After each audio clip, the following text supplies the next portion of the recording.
Welcome everyone to Daf Yomi 1 week at a time, Masechet Bava Metzia. This is our 6th class, and today we are going to be reviewing Daf 36 till 42. We left off last week learning a Mishnah about a person who rents a cow and then he lends it out to someone else, and then it dies of natural causes. And we talked about who pays and how they pay. So today on Daf 36, we're going to see that if someone swears falsely and it's not connected to having to pay something, so if it turns out that they lied, they have to bring a sacrifice, a chatat, a sin offering. If they swear falsely to just get out of paying, they bring an asham, which is a different type of sin offering. So the Gemara tells us on Daf 36 that if the animal died naturally, and they said that it was taken by bandits, but it really wasn't, right? They were lying. So the renter, who wouldn't need to pay anyway, he brings a sin offering, a chatat, and the borrower, who would need to pay anyway, also brings a chatat, because here we're talking about not having to pay. If it was stolen and they said that it died while it was working, so then neither of them would have to pay in that case. So then they would both bring an asham, which is a different type of sin offering. If the animal died naturally and they said that it died while it was working, the renter is exempt, and therefore he would have to bring a regular sin offering, a chatat, and the borrower, who is liable to pay, would have to bring an asham. So we see how there are different scenarios where they would have to bring different sacrifices. If the animal was stolen and they said that it died naturally, so then the renter is liable, and therefore, again, brings the asham, and the borrower has to pay in either case, and therefore he brings a chatat, a sin offering. We're going to learn, not necessarily today, but in the coming weeks, how each one of the guardians of the shomrim has a different level of responsibility. So that's really what we're talking about here. Certain people who are watching the animals or watching the items are, let's say, responsible for if it's stolen or if it gets lost, and others aren't. So we're going to see, it depends on your relationship with this item, that's how you're going to be responsible or not. If one shomer, one guardian, gives the item to another guardian, there's a machluket if the person is liable. Meaning, can you say, right, it's obvious if the second shomer is a higher level of shmirah, of watching, right? So if you were only supposed to watch it on a low level and you gave it to somebody to watch on a higher level, so one would think, oh, that's great, you're watching it more. But if it's a lower level of watching the item, maybe it's not enough and therefore you're liable, or maybe it still is enough because you gave it to a competent person, or the opposite, right? Neither one is okay, because let's say I left an item with somebody, I wanted that person to watch it, I don't care, I didn't ask the third person to watch it, so that's not appropriate for one shomer to give it to another. If the owner gave the renter permission to lend out the animal, if it died when it was at the borrower, so then he needs to pay the renter. Now, if you're watching someone's money, and we're going to see later on when someone watches someone else's money, if you give it to your young children to watch, that's irresponsible, and therefore you're liable if anything happens. But if you give it to your adult children or your wife, we assume that is okay. Okay, and the law is that if a shomer, if a guardian gives it to another shomer, the original shomer is the one who's liable for any loss. if the shomer was negligent in watching the animal, and then it escaped, and then after it escaped, it dies naturally. So there's a machloket if he's liable. Again, on one hand, he was negligent in the beginning, but on the other hand, it died of natural causes. So we see that he is liable because the incident started with negligence, and we can say that it died of natural causes, and therefore the person is responsible. Or maybe the person is exempt because the incident ended with natural causes. And the Gemara says the angel of death doesn't care where the animal was, and therefore it died because it died naturally, and therefore the person is not liable. If the animal was returned and then it died, everyone agrees that the shomer, the guardian, would be exempt. Let's say a shepherd took animals up a mountain, and then the animal fell off by accident and it died. So the shepherd is liable because he wasn't supposed to take them up.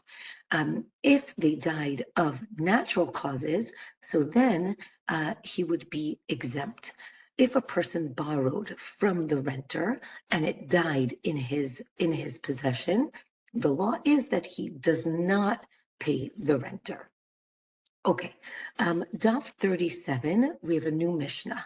The Mishnah says that if one person tells two separate people, I stole from one of you, but I'm not sure which one, or your father had me watch a certain amount of money, right, 100 a maneh, basically, and I'm not sure which one of you I owe the money to. So then he needs to pay each of them a maneh because he came and admitted it on his own. Because he admits it on his own, he needs to pay both of them, even though we know that he only owes one of them. Let's say two people deposit money with one person.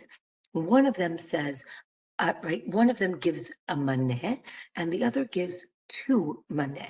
And each of them say, oh, I'm the one who gave you the two, right? Everyone wants more money. So he gives one maneh to each of them. And that's it, right? Because we can't prove who is the one who deposited the two maneh.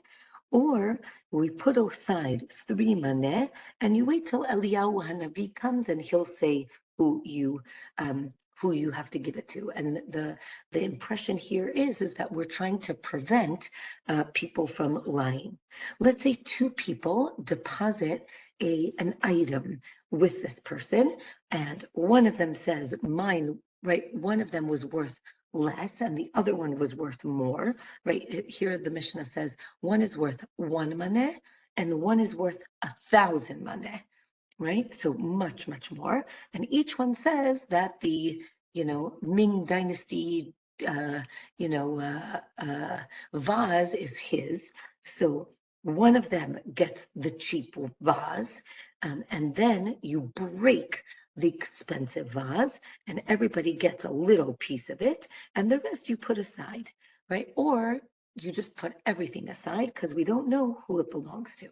Okay, so now the Gemara is going to explain. Even though there's a doubt, we see that in the beginning of the Mishnah, we said he needs to pay each one of the people. But with the deposit, we say he does not need to pay each one of the people, right? We see that there's no penalty when you have a deposit, right? Therefore, he does not need to pay. If one person deposits something, so you need to be very careful and remember what they gave you. But if two people deposit it at the same time, so the Gemara says that person can't be responsible to remember what each person deposited. If you stole, we actually had this case a while ago.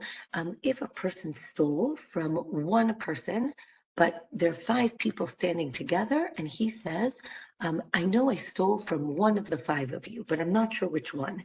So he can leave the money in the middle and walk away. But our Mishnah actually said you need to pay both people. How does that work? So we say in our Mishnah, he admits that he needs to pay one of them. But in this case, they say to him, you owe us, right? He doesn't admit it. And therefore, he can just leave it there and walk away. If he's quiet and he doesn't say anything, so then he has to pay them, or maybe he denies it. And here there's a very famous idea. In Hebrew, the concept is shtika kehoda'ah, right? Is it when somebody doesn't answer, are they admitting silently to doing whatever they're being accused of or not? So here the Gemara says that it is seen as an admission, but there's another opinion that it is not seen as an admission. If you aren't sure that something is lost, right, we've said this before, then you are not allowed to take it. And if you did, you do not give it back because we don't know whose it is. And the same thing is with these 5 people, right? You just put it down and you don't have to, and you can just walk away. Let's say a house fell on a person and their mother, and each one has other people that would inherit them. So we're not sure which one died first, right? If the mother died, so then her estate would go to the son, and then when the son dies, the estate goes to his inheritors. If it's the other way around, not necessarily. So because we don't know who died first, you split the money between all of their heirs because we don't know. Or no, maybe it stays in the estate because here nobody knows, right? There's a concept in Aramaic, bari and shema. Shema means maybe. We're in doubt. We're not sure. Bari means you're sure. So here, the case here is that nobody knows, and therefore either we split it or we leave it alone. But when the case where the person stole from 1 out of 5 people, you know that one of them was stolen from. So maybe that's for sure. Or we say, no, it's still doubt because we're not sure which one it is. Okay, Daf 38, the Mishnah tells us that if a person deposited produce by a friend, right? He said, here's a kilo of apples. Can you watch these apples for me? I'm going out of town. So let's say he goes out of town for a while. The person is not allowed to sell the produce. Even if it's starting to rot, right? You might think he's allowed to sell it. So the Mishnah, the first opinion in the Mishnah is you're not allowed to sell it. The next opinion is no, you could sell it, but you have to do it in front of a court, right? To make sure that you're doing it in the right way. Because again, it's like returning a lost object. You don't want him to lose all that money. So you are allowed to sell it. So now the Gemara explains, a person prefers his own produce, right? I'd rather they rot a little bit, but I want my own apples. Or no, maybe what's the issue?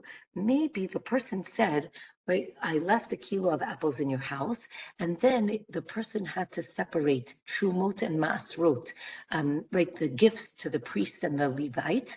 And he said, oh, I'll separate and I'll make those apples in my friend's house, I'll make them the truma. What's the issue? If he makes them truma, you can't go and sell them because only a Kohen can eat them. So because we're concerned that maybe the owner will make it truma without telling the friend, so therefore the person is not allowed to sell this produce. The Gemara continues and says that you can't sell it if it's being depleted at the normal rate. And we're going to see in the next Mishnah that, again, it's important to recognize in the time of the Mishnah and the Gemara, there's no Tupperware containers and there's no IKEA storage boxes. So if I leave a kilo of apples in my friend's house, it's probably sitting in a sack on the floor. And we know that in those days, right, I mean, in our days also, but there might be mice who are going to go into the kitchen and take some of these things. So we're going to see in the next Mishnah that produce is expected to be depleted over time at a certain rate. However, if it's being depleted more, so then you can sell it, because again, we're concerned. But this isn't normal or common, or you can sell it. Maybe you can sell the produce to a Kohen, to a priest, because again, we said maybe it became truma, but we know that a priest is allowed to eat truma, so then maybe you can sell it to a Kohen. Okay, we said that you can sell it in the court, in the Beit Din, to somebody else, right? You can't sell it to yourself because that's, you're biased. Rabbi Meir said, once it's spoiled, then you can't sell it, and it won't spoil anymore. So the Gemara says, wait a minute, what are we talking about? So, wait, if it's spoiled, how can you sell it, or what are you going to do with it? So the Gemara says that you can use spoiled wine or oil or honey for other purposes. So yes, they're not as expensive, right? They lost their value, but you don't sell it because they're still useful, and the person might want his own oil or wine. You can infer from here that the court appoints a relative to care for the property of a person when they themselves cannot take care of it. And here, the Gemara talks about people who are taken captive. So I have to say that when I learned this, it really struck a chord. I've been Baruch Hashem learning Gemara for a while, and I always thought about people in captivity as something that happened in the Middle Ages. But unfortunately, this is something that we're really dealing with nowadays. So for me, this was actually a very powerful daf, right? Meaning these people are taken captive, and what happens to their property? What happens to the fruits on their trees? This is literally what is going on, unfortunately, right now. So the Gemara talks about, when does the court take responsibility and appoint someone to watch their things? So the Gemara says that again, if the produce will rot and they'll get destroyed, so then we do appoint someone to help out. Again, now, whatever, just is very powerful, right? The Gemara talks about, let's say you hear there's a rumor that the person who was taken captive has died. So then for sure, you appoint a relative. If you didn't hear that they died, we assume that they're still alive, and then there's a machloket if you appoint a relative or someone to take care of their property. If they give the child permission to take care of the land, that child is not allowed to sell the land unless we know that the captive has died, and then he's allowed to sell the land. So too with wives, they're not allowed to remarry unless you hear that the captive has died.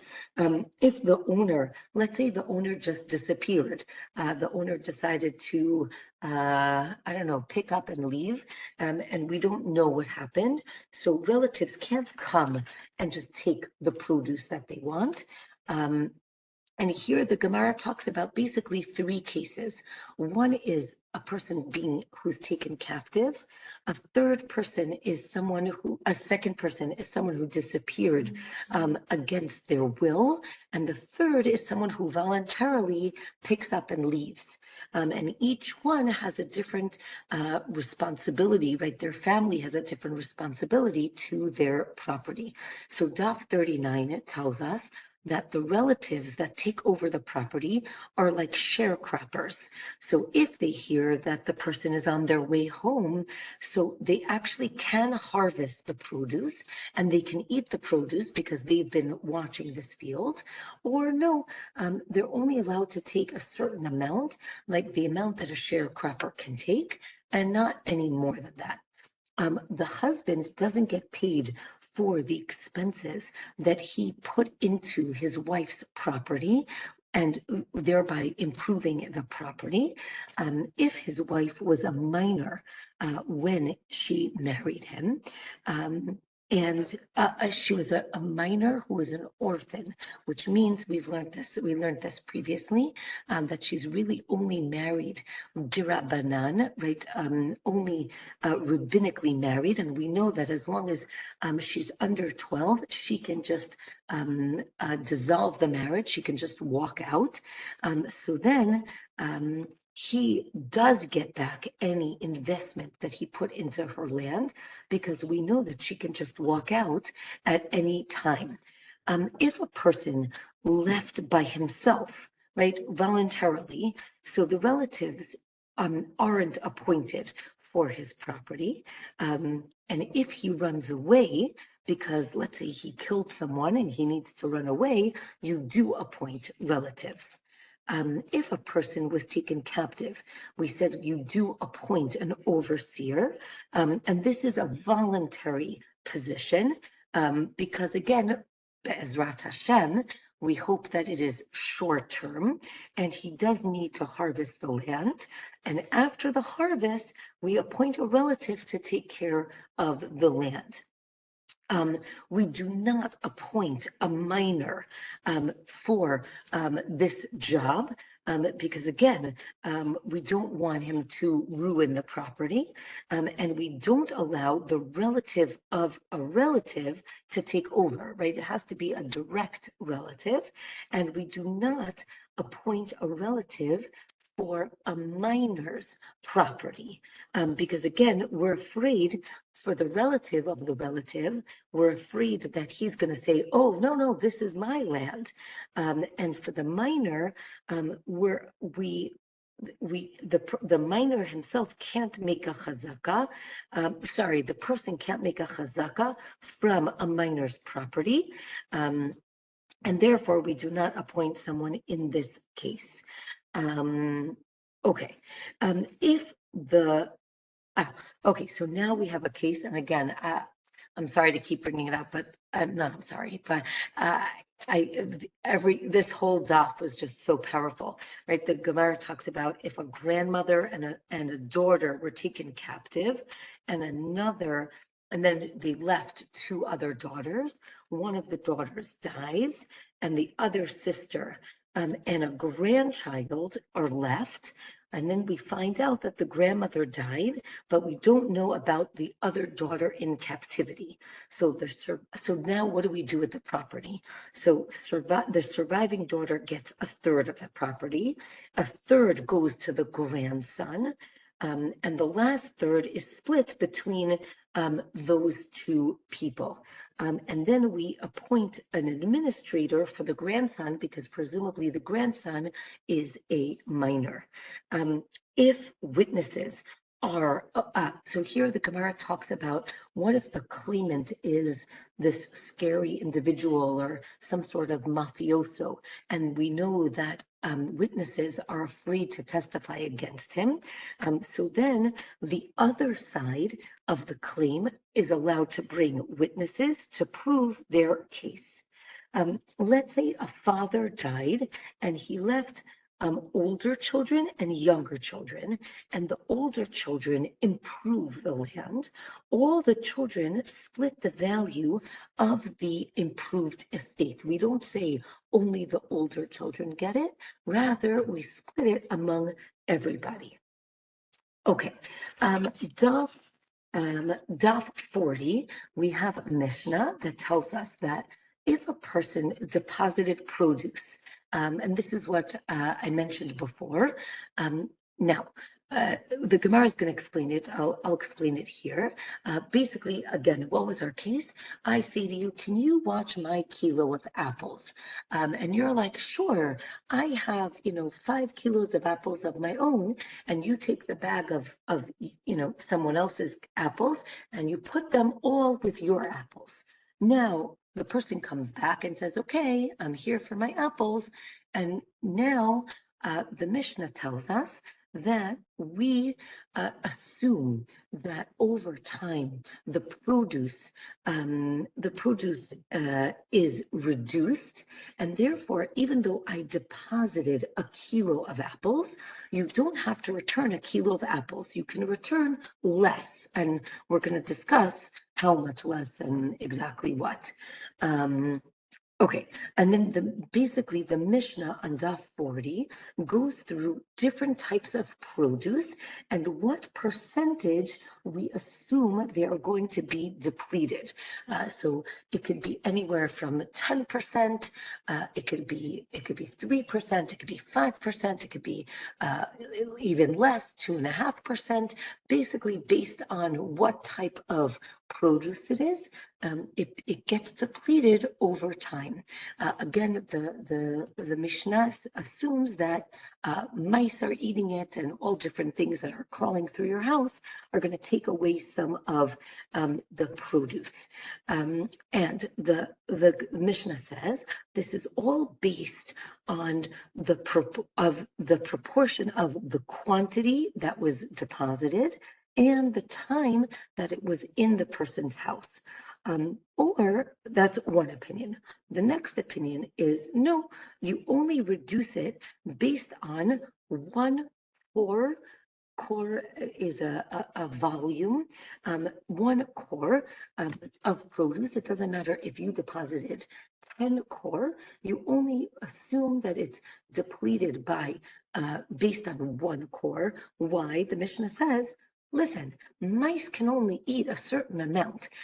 So the Mishnah assumes that, I guess you have only 3 mice in your house. Those 3 mice can only eat a certain amount, every day. It doesn't matter how much produce you have in your house. They can only eat a certain amount. I guess they don't think that they can invite their friends and their relatives to the party. So that's the second opinion.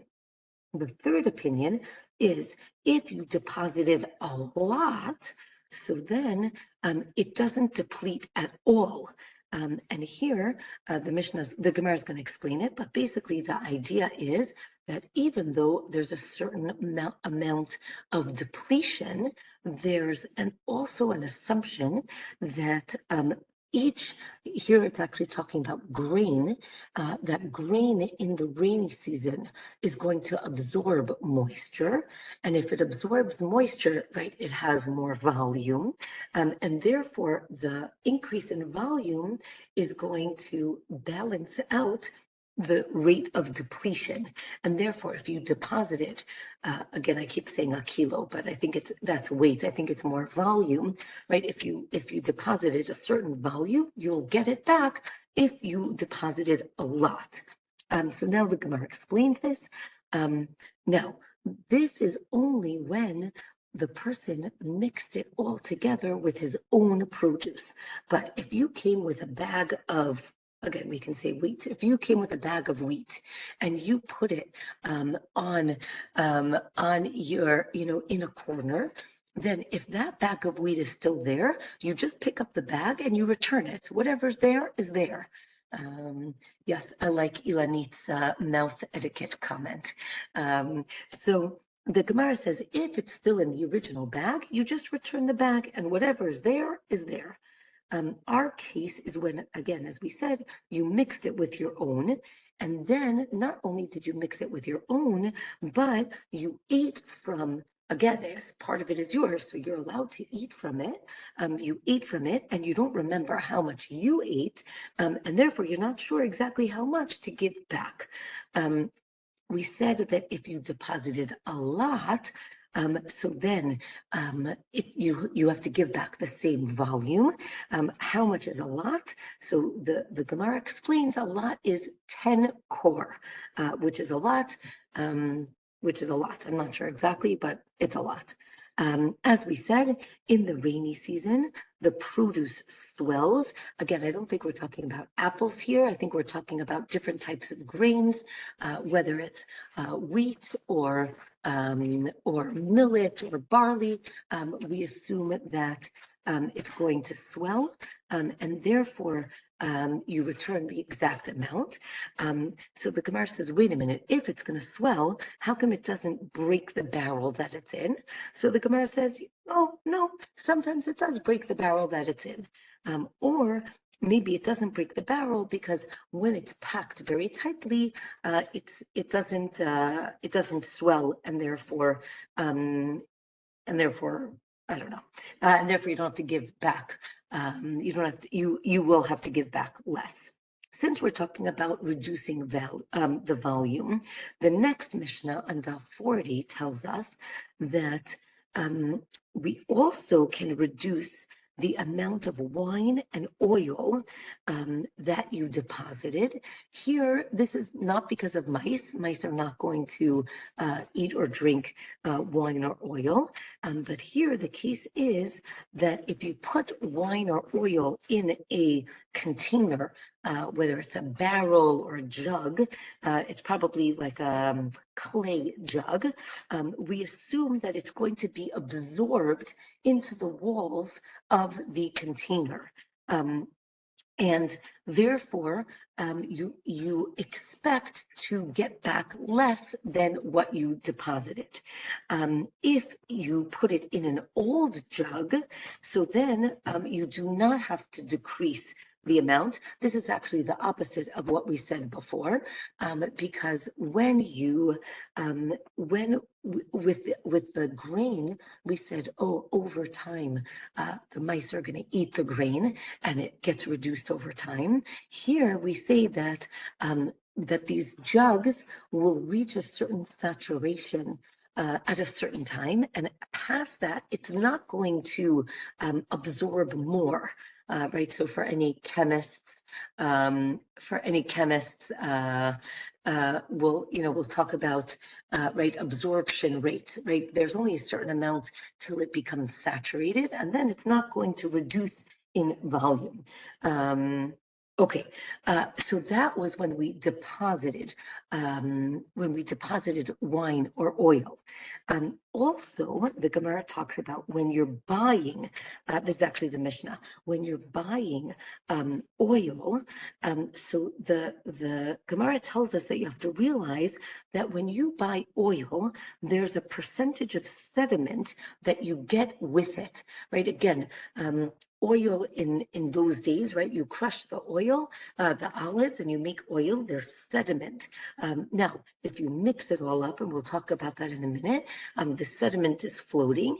If it just sits in the barrel, so everything sinks to the bottom and the oil rises. So if you buy, right, again, a liter of oil, so then you have to assume that there's going to be some sediment in that liter of oil. Okay, the Gemara is going to explain all of this. So first of all, the Gemara says, if they coat the barrels with wax, here we're talking about the oil and the wine, so then there's no absorption, and therefore you have to give back the exact amount that you deposited. If it was coated with pitch, so then there's more absorption, and you give back less. Okay. Then the Gemara tells us that you're not allowed to profit from staple commodities more than a sixth. This is called ona'ah, and you're not allowed to overprice or underpay more than a sixth. But you can factor in the cost of labor from the seller. Okay, as we mentioned, once a jug is saturated, it's not going to absorb more over time. And there's a machloket. Okay, remember we talked about with the oil and the wine, we said that there's sediment. So the question is, let's say you go into the marketplace and you want to buy a liter of oil. Is the seller allowed to mix up the oil so that basically he's selling you a liter of oil, but in that liter of oil is not a liter of oil, right? There's a percentage of sediment in that oil. So the Gemara tells us that there's a machloket if you can mix up the sediment in pure oil when you're selling it.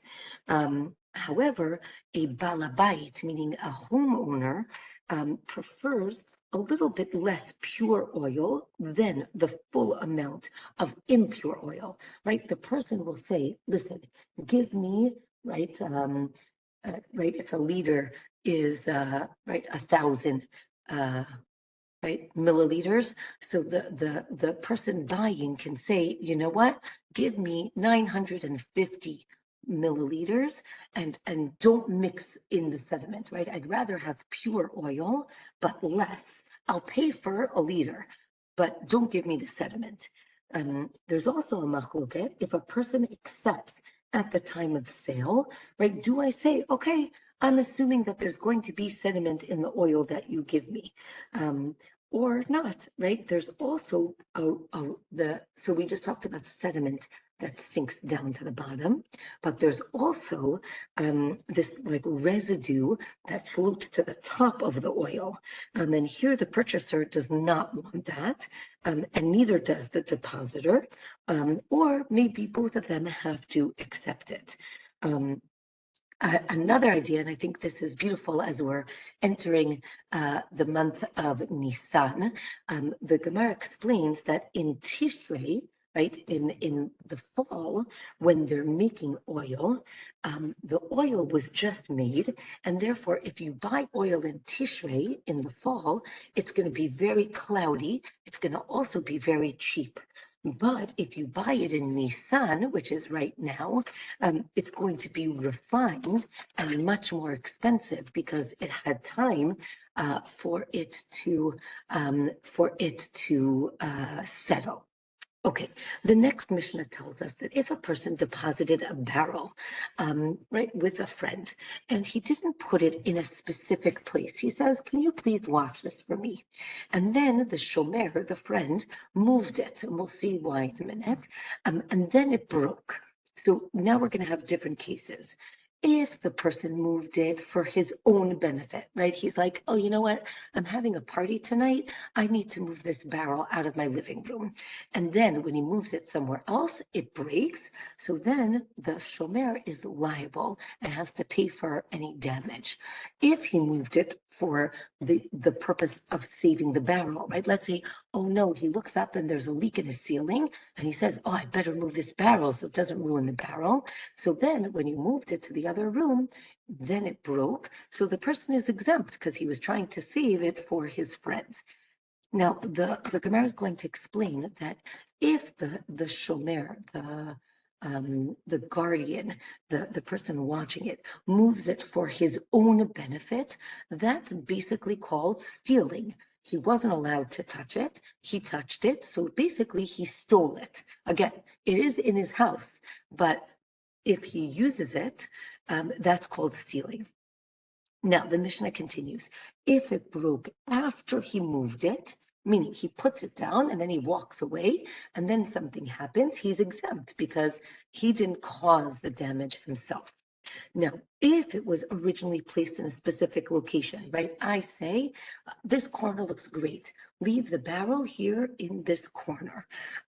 Now, if the person moved it for his own benefit, he's always liable. And if not, he's going to be exempt. Okay, so now the Gemara is going to explain this. Our Mishnah will teach that you don't need knowledge of the owner when you return a stolen object, and that we've seen previously. Or no, you do need to tell the owner when you returned it. Okay, Daf 41 tells us that if the shomer put it back in its place, so it's like he returned the item.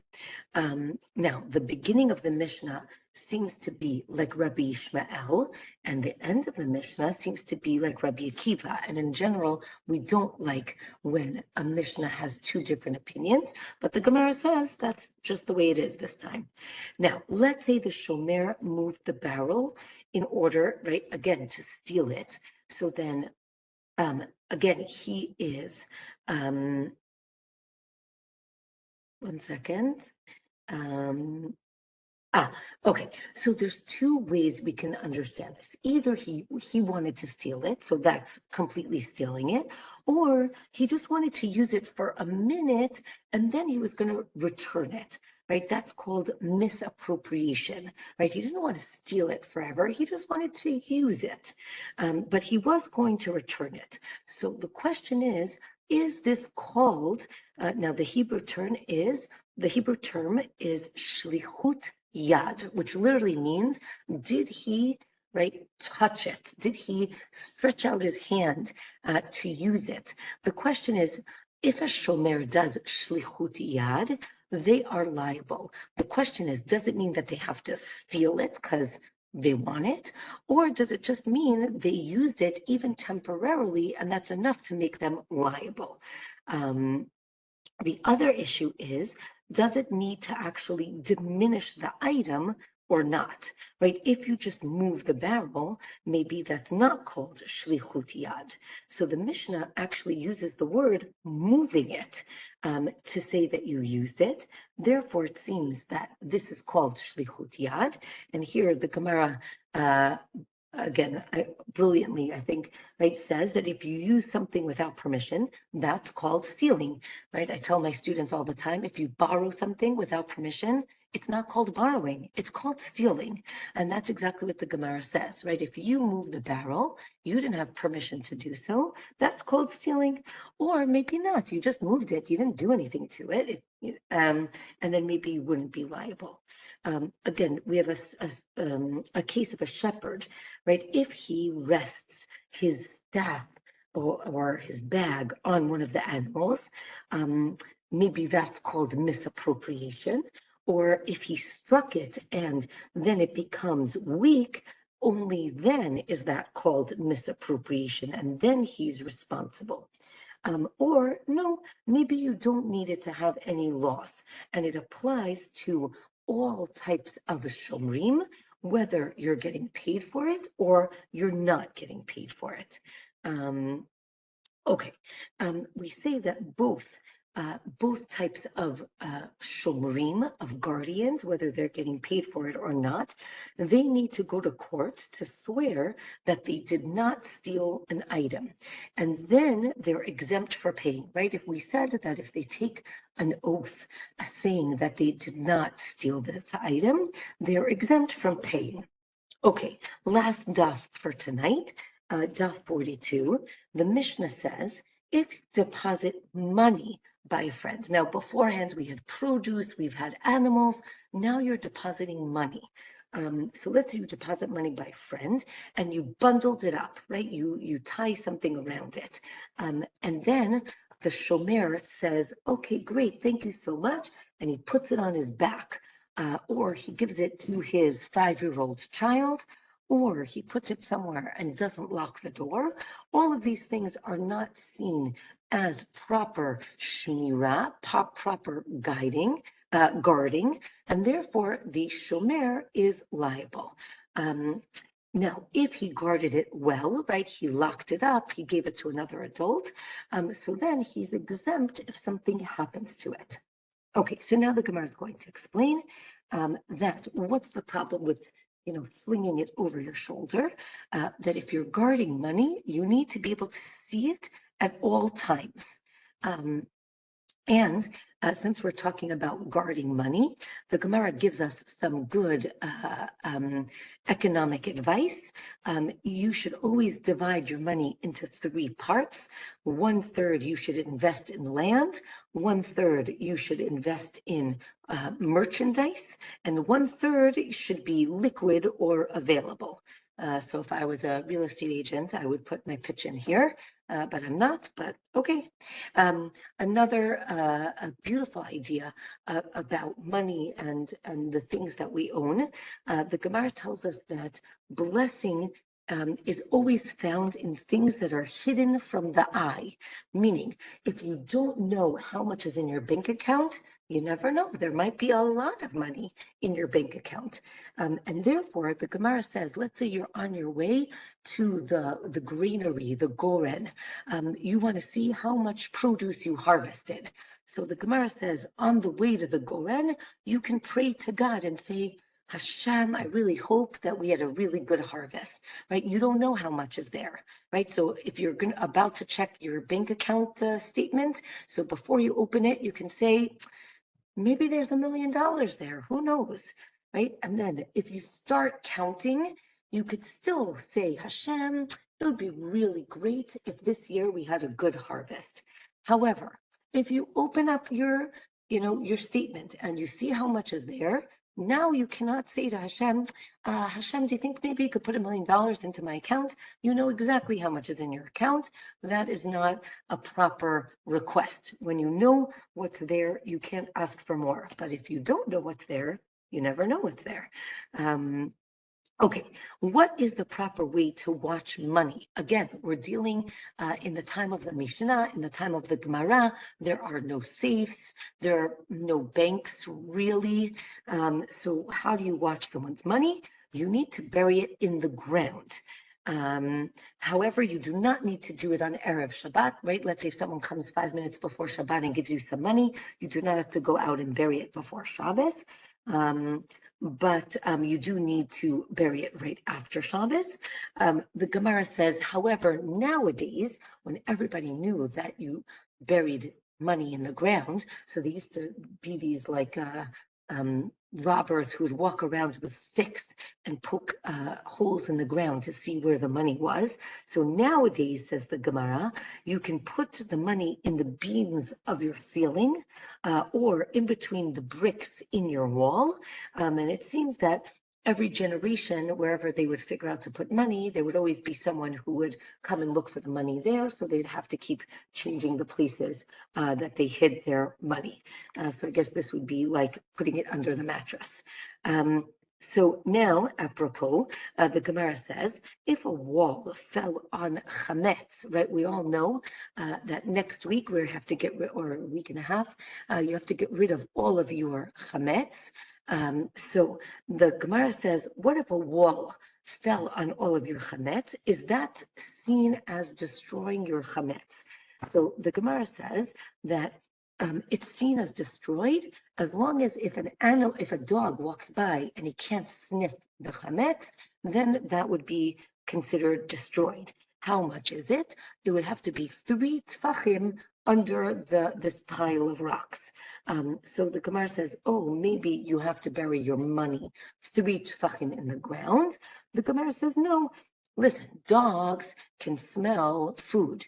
They can't smell money. I'm not sure if that's true.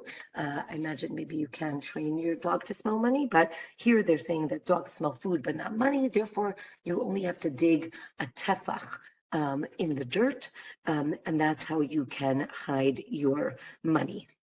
The Gemara concludes with different types of stories of people safekeeping money and did they do the right job or not. Right, so let's say if the shomer doesn't know where the money was hidden, right, he forgot, is it seen as negligent or not? Or if the shomer gave his money to his mother to watch, and then she doesn't remember where it is, who's liable? And the Gemara basically says that everyone swears that they didn't steal it, and then they are not liable. Let's say you were being paid to watch an animal. You need to make sure that that animal is eating so that the owner will not lose out. With that, we finish this week's daf. We do have some time, so I think I'm going to stop the recording, and if anybody has any questions, we can open it up to questions. So just want to wish everyone a Chodesh Tov, right? This week was, or yesterday, was Rosh Chodesh Nisan. So just want to wish everyone a Chodesh Tov, and I will see you next week. So I'm going to stop the recording, and if you have any questions, I'm happy to answer them.